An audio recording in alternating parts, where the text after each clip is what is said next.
చాలా మంది ఈ నెగిటివ్ వైబ్స్ ని, క్రీపీనెస్ ని ఒక ఫీలింగ్ అనుకొని లైట్ తీసుకుంటుంటారు. బట్ ఈ ప్రపంచంలో మనకు తెలియనివి చాలా ఉన్నాయి. కొన్ని మనకు కనిపిస్తాయి, కొన్ని మనకు కనిపించవు. కొన్ని మనకు కనిపించినా కనిపించనట్టుగా భావిస్తాము. ఈ టాపిక్ ని నేను ఇప్పుడే ఎందుకు చెప్తున్నానంటే, రీసెంట్ గా మన సబ్స్క్రైబర్స్ లో ఒకరు రియల్ ఇన్సిడెంట్ ని నాతో పాటు షేర్ చేసుకున్నారు. సో ఆ స్టోరీ విన్న తర్వాత నుంచి నెగిటివ్ వైబ్స్ ని, క్రీపీనెస్ ని మనం లైట్ గా తీసుకోకూడదు అని మాత్రం తెలుస్తుంది. సో గైస్, మనం ఈ రోజు ఒక హారర్ స్టోరీ గురించి మాట్లాడబోతున్నాం. ఈ స్టోరీ నేను చెప్పిన ఇప్పటిదాకా ఎన్నైతే హారర్ స్టోరీస్ ఉన్నాయో అవన్నిటికంటే చాలా డిఫరెంట్ గా ఉంటుంది. సో ఈ స్టోరీ పేరు వచ్చేసి హాంటెడ్ బస్ జర్నీ. సో ఒక 10 minutes ఇయర్ ఫోన్స్ పెట్టుకొని ఒక కార్నర్ లో కూర్చొని ఈ స్టోరీని వినండి. సో ఇక స్టార్ట్ చేద్దామా?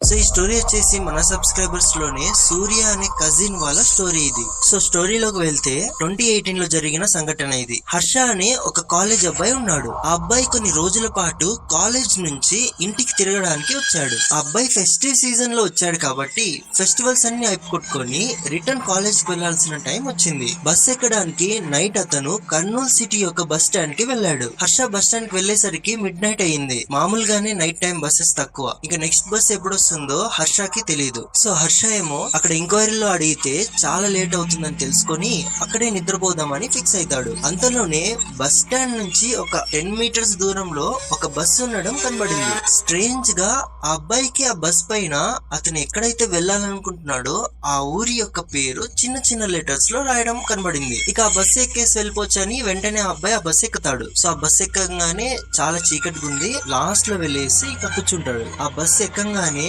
హర్షకి ఒక చాలా గలీజ్ ఒక స్మెల్ వచ్చింది. కానీ అది పాత బస్ కదా అనేసి హర్ష చాలా లైట్ తీసేసుకుంటాడు. సర్లే ఇక ఫోన్ చూద్దాం అనేసి మొబైల్ ఓపెన్ చేస్తాడు. చూస్తే ఛార్జింగ్ 5% ఉంది. కానీ హర్షకి బాగా గుర్తుంది, ట్రావెల్ చేయాలనేసి ముందుగానే ఫుల్ ఛార్జ్ పెట్టుకొని వచ్చాడు. సర్లే ఇంకేం చేయలేక, ఎందుకంటే బస్ లో ఛార్జింగ్ పాయింట్ లేదు కాబట్టి ఇంకేం చేయాలని తెలియక బయట ఇలా సీనరీ చూస్తూ ఉన్నాడు. బస్ లోపలేమో చాలా క్రీపీగా సైలెంట్ గా ఉంది. ఆ బస్ మొత్తంలో ఒక లైట్ మాత్రం డిమ్ గా ఆన్ అండ్ ఆఫ్ అవుతుంది. కానీ బస్ లో హర్షకి కొంతమంది అక్కడక్కడ కూర్చోవడం కనబడ్డారు. ఒక సీట్ లో ఏమో ఒక అమ్మ బేబీని ఎత్తుకొని కూర్చొని ఉంది. ఇంకో సీట్ లో ఏమో ఒక తాత కూర్చున్నారు. ఇలా కొంతమందిని హర్ష నోటీస్ చేశాడు. కానీ వాళ్ళందరేమో స్ట్రేంజ్ గా ఒక వింత వియర్డ్ ఎక్స్ప్రెషన్ తో అలా సైలెంట్ గా కూర్చొని ఉన్నారనమాట. కానీ త్వరలోనే ఈ జర్నీ హర్షకి ఒక నైట్ మేర్ లా మారబోతుంది. వెళ్తూ వెళ్తూ ఆ బస్సు ఒక అడవిలో ఎంటర్ అయింది. చుట్టూరా చాలా అంటే కిచ్ కిచ్ కిచ్ కిచ్ అని కొన్ని పురుగులు సౌండ్ చేస్తాయి కదా, అలాంటి సౌండ్ రావడం స్టార్ట్ అయ్యాయి. ఆ సౌండ్స్ వల్ల హర్షకి చాలా అన్కంఫర్టబుల్ ఫీల్ అవడం స్టార్ట్ అయింది. రాను రాను డిఫరెంట్ సౌండ్స్ రావడం స్టార్ట్ అయ్యాయి. అంటే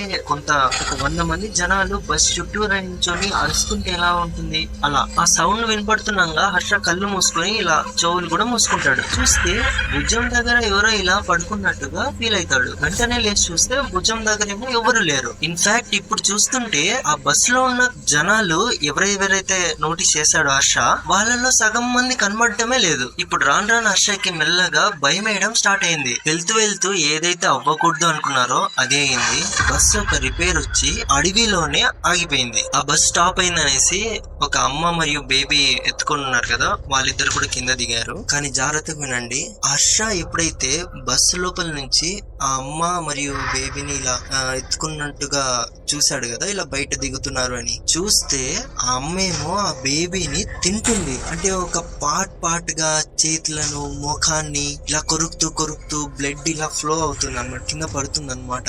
ఇది చూసినాడు హర్ష ఆ టైంలో. అంటే పార్ట్ గా రక్తం మొత్తం ఇలా తింటుంటే కింద పడుతుంది కదా, ఒక దయ్యాలు తింటుంటే ఎలా కనపడుతుందో అలా కనబడింది. ఈ సీన్ చూసి హర్ష భయంతో ఉనికిపోతాడు. వెంటనే ఇక్కడి నుంచి హర్ష బాడీ మూవ్మెంట్ ఇవ్వట్లేదు. అంటే ఇలా స్ట్రక్ అయిపోయినాడు. అంటే బాడీ పారలైసిస్ అయితే ఎలా అవుతుందో అలా. అంటే మూవ్మెంట్ ఇవ్వాలనుకుంటున్నాడు బట్ ఇవ్వలేకున్నాడు. అలానే గట్టిగా అరుస్తాడు కానీ బాడీ మాత్రం ఫిక్స్ అయిపోయింది. అప్పుడే సడన్ గా బస్ మొత్తం లైట్లు ఆన్ అయిపోతాయి. లైట్ ఆన్ అయ్యి కాబట్టి మొత్తం క్లియర్ గా చూడగలుగుతున్నాడు. అండ్ ఎప్పుడైతే హర్ష ఇలా కిందికి చూస్తాడో చూస్తే ఫ్లోర్ మొత్తం రక్తంగా ఉంది.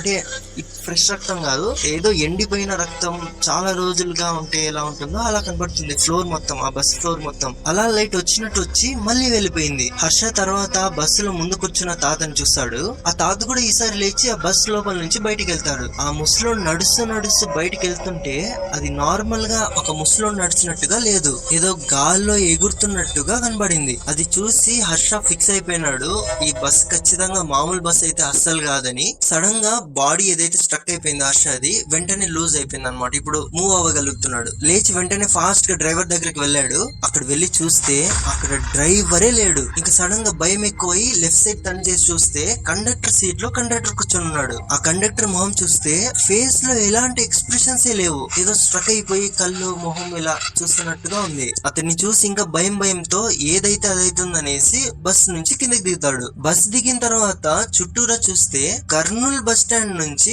కాస్త దూరం, ఒక 100 మీటర్స్ దూరంలోనే ఉన్నాడు. ఇక హర్ష చెప్పిన స్టోరీ దగ్గరలో ఉన్న పోలీస్ స్టేషన్ దగ్గర పోయి చెప్తే ఎవరు నమ్మరు అనేసి వెంటనే అతను బస్ స్టాండ్స్ లో ఉన్న సీసీటీవీ కెమెరాలో ఫుటేజ్ ని చూడడానికి వెళ్తాడు. అక్కడ హర్ష ఏదో బస్ చూసి వెళ్తున్నట్టుగా నడుస్తున్నట్టుగా ఉంది గాని అక్కడ ఎటువంటి బస్ ఉండడం మాత్రం కనబడలేదు. ఇంకా కొంతమంది వచ్చేసి లేదు బాబు నీకేదో కల వచ్చి ఉంటుంది, నువ్వు ఏదో పొరపాటు పడినట్టున్నావు, బస్ కోసం అయితే వెళ్ళావు, అక్కడే నించొని ఉన్నావు, నువ్వు ఏదో తిక్కగా ఆలోచిస్తున్నావు అనేసి చాలా మంది చెప్పారంట చుట్టుపక్కల. సరే అనేసి హర్ష అదే విషయాన్ని నమ్ముతూ మరి ఆ బస్ అంటే అతను ఏ బస్ అయితే ఎక్కాలనుకుంటున్నాడో అక్కడికి వచ్చి కూర్చుంటాడు. సో వెంటనే హర్ష ఇంకా నేను ఎక్కడికి వెళ్ళను, తిరిగి ఇంటికి వెళ్తాను అనేసి అక్కడే దగ్గరలో ఉన్న ఒక ఆటో ఎక్కేసి వెళ్తున్నాగా అంటే ఒప్పేసుకుంటాడు అనమాట. మేబీ నేను నిద్రలో ఉండి ఇంకా నాకేందో ఫీవర్ గా ఉంది, భయంగా ఉంది అనేసి ఇంకా రిటర్న్ వెళ్దాం అనేసి ఒక ఆటో ఎక్కుతాడు. ఆటో ఎక్కి ఎప్పుడైతే ఆటో లోపలికి ఎక్కుతాడు కాలు చిక్ అని మనం ఏదో అంటే ఎప్పుడైతే మనకి కొంచెం వాటర్ తేమగా ఉంటే ఎట్లా ఉంటుందో అట్లా ఉందన్నమాట. కాలు ఎత్తి చూస్తే హర్ష షూ కి బ్లడ్ అంటుకొని ఉంది. సో గైస్ ఇది స్టోరీ అన్నమాట. సో ఇప్పుడు ఫుటేజెస్ అంతా సీసీటీవీ ఫుటేజెస్ ఇవన్నీ ఏదైతే చూసారో వాటన్నిటిలో ఇది జరగలేదు అని ఉంది. బట్ ఈ అబ్బాయి కాళ్ళకి మాత్రం సడన్ గా లైట్ వచ్చినప్పుడు ఆ ఫ్లోర్ లో ఆ స్టెయిన్స్ గా బ్లడ్ స్టెయిన్స్ ఉన్నాయని చెప్పాను కదా, ఆ బ్లడ్ స్టెయిన్స్ అతను ఆటో ఎక్కిన తర్వాత చూసాడు కదా, అప్పుడు కూడా కనబడ్డాయి. సో అది రియల్ లో లేదా ఆ అబ్బాయి హెల్యూజినేషన్ ఇప్పటిదాకా ఎవరికి తెలియదు. సో అది విత్ ప్రూఫ్ అయితే లేదు. సో ప్రూఫ్స్ లలో ఎప్పుడైతే సీసీటీవీ ఫుటేజ్ చూడాలనుకుంటాడో అక్కడ మాత్రం ఏం జరిగినట్టుగా లేదు. బట్ ఈ అబ్బాయి కాళ్ళకు మాత్రం ఆ బ్లడ్ అంటుకొని ఉంది. So that's it for today guys. తెలిసి మీకు ఈ స్టోరీ బాగా నచ్చింటుంది. సో వీడియో చూసి సపోర్ట్ చేస్తున్న ప్రతి ఒక్కరికి thank you so much. So ఇలానే లైఫ్ లాంగ్ సపోర్ట్ చూపిస్తారని కోరుతున్నాను. So once again thank you so much guys. Me parents ని జాగ్రత్త చూసుకోండి. మనం కలుద్దాం అప్కమింగ్ థ్రిల్లింగ్ వీడియోస్ లో. 3, 2, 1